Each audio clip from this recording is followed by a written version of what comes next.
Welcome back, ladies and gentlemen. This is Novawar. Zerg's OP. Zerg is super OP. Well, we are back yet again, giving you guys some more content. This is a normal game sent in by the fans at Replays.LifesAGlitchTV at gmail.com. Mr. MaximusBlack. Yes, sir. Hit me up with your best Broodlord noise.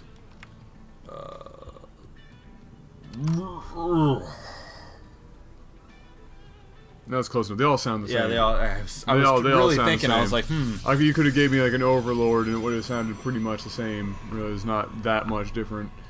Whatever. Daybreak. Starting down here in the bottom left position, we have ZergOP, and of course, that's from a Protoss player. So true indeed. And up top right, we have ggOsuNami. Yeah. I don't know if he's doing like a double thing where it's GG and then also Gosu. I don't. Or it could be ggOsuNami. Oh, I see what he's doing. Okay, oh, so he's tsunami. got so he's got GG, Tsunami, Gosu, and Tsunami going on. We're gonna call him Tsunami. Sure. Tsunami it is. And of course, he is the Blue Terran.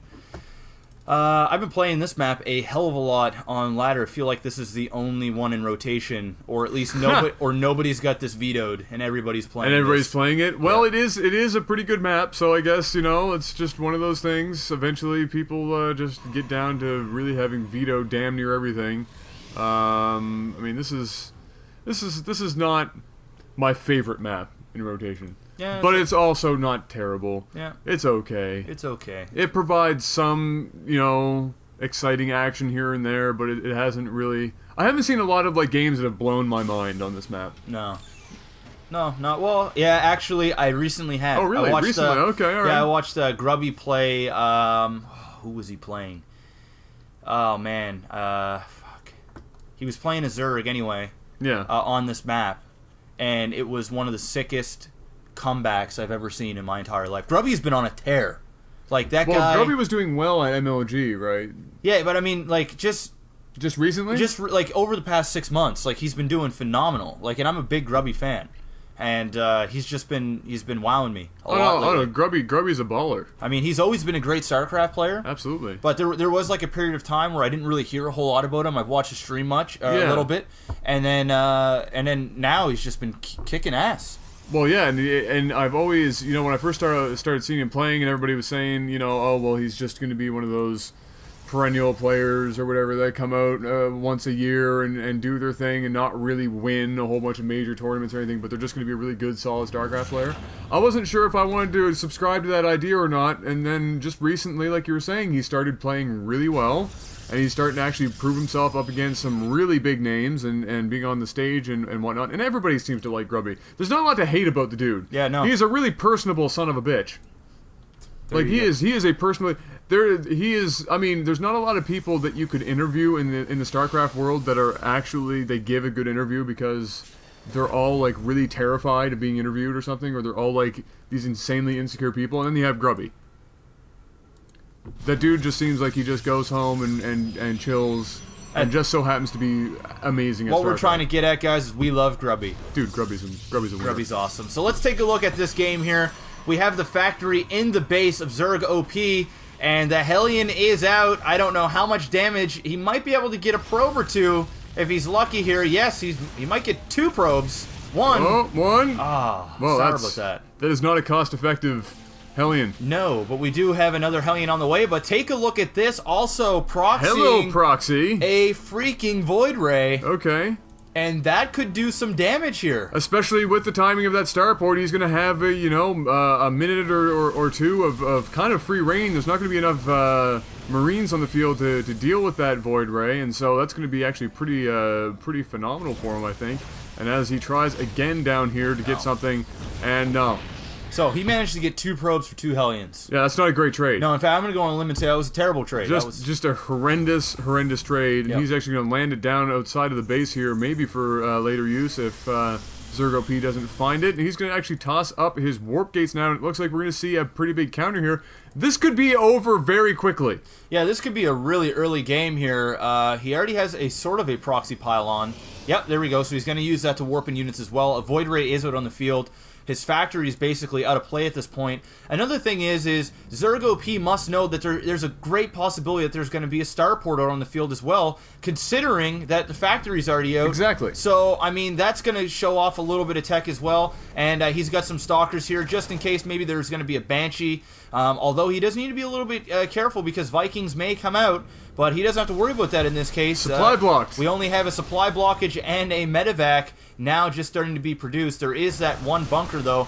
He might be able to bust this. Yes, definitely going to be able to bust this. That, yeah. No, the SCVs were just too late on that repair. And he's going to get a lot of damage dealt to him early on. And that alone, just mining time, the fact that he's going to be able to continuously warp in units here. He's got some Void Rays. This guy is... The only thing he needs to do is bring up a probe and put a closer proxy pylon, because right now he is a freaking half marathon away from reinforcing this, and he's going to lose these Void Rays if he's not careful, and that's the last thing he needs to have happen right now. And as he just gets out of the base here, like you said, pretty good, because lots of mining time lost, but at the same time, Terran has mules, and so you can take your SCVs off and have the exact same frickin' economy as long as you still keep your guys on gas for a while. So you could have survived there for a bit and probably had perfectly fine income.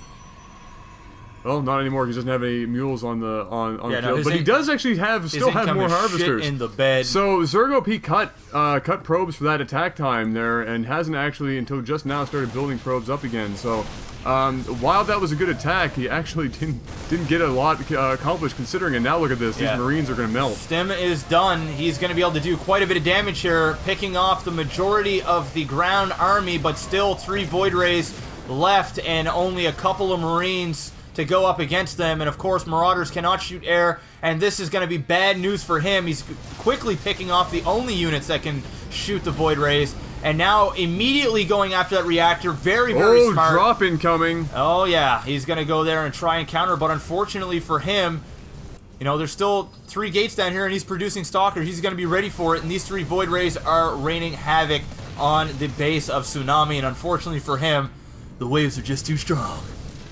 Oh. Yeah! Sorry, I had to pull an out of there. 2 in a row. Sorry. 2 episodes in a row using that joke. Sorry. That's alright, I never get enough of that joke. That joke kills me every damn time. But look at this. This is not a bad idea, but not a great idea, because his SCVs came down after the units, which meant that he had absolutely nothing to shield those Marauders. And, ggOsuNami, the wave of pro, just not getting the better of him on that, as we see. Never across the streams, by the way. Never. Never, ever across the streams. Well, that was something. You look like you have something important to say right now. Your face, you